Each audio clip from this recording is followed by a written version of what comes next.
So in the previous video, we have seen the basics for understanding our Solidity code. Now let's get started with the actual Solidity code.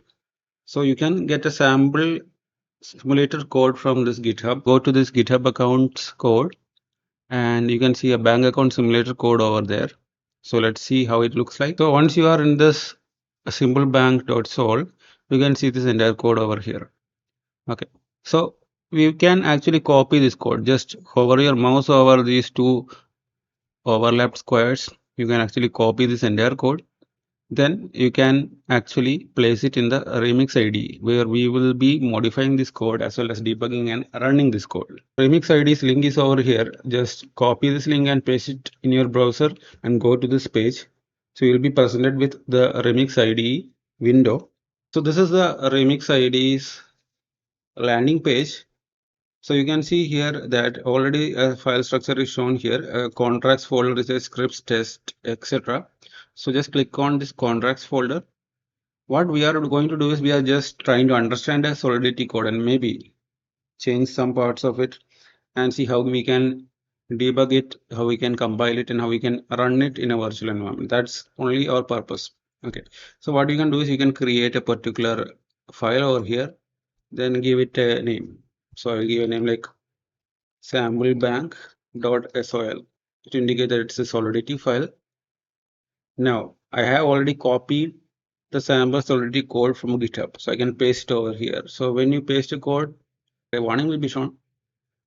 So you can just click OK.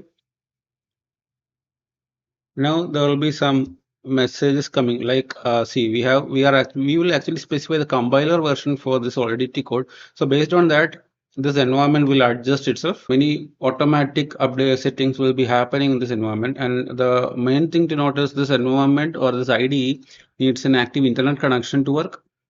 So that's another thing you have to take care. Maybe some connection breakages can actually cut this compilation session. So there are various buttons over here.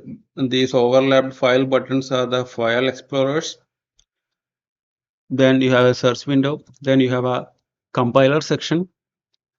Then you have this actually deployment section. So if you go to the compiler section, there is an auto compile option. Actually, you can enable this auto compile option because whenever we make a change in this code, it will automatically compile and show you the various errors and issues. So it is trying to auto compile it. Maybe we need to refresh it. Okay, some warnings are also shown. Now it has finished compilation.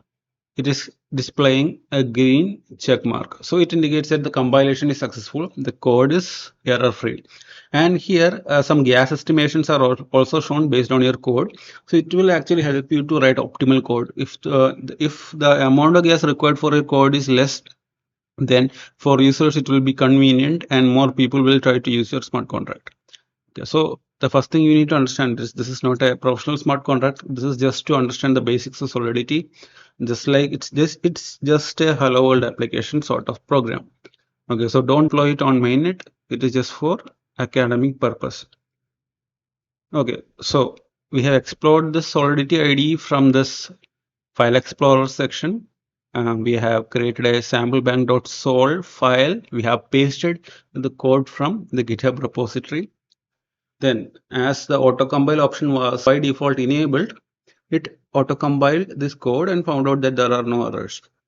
Okay, then one thing to note here is the compiler version that we have set here.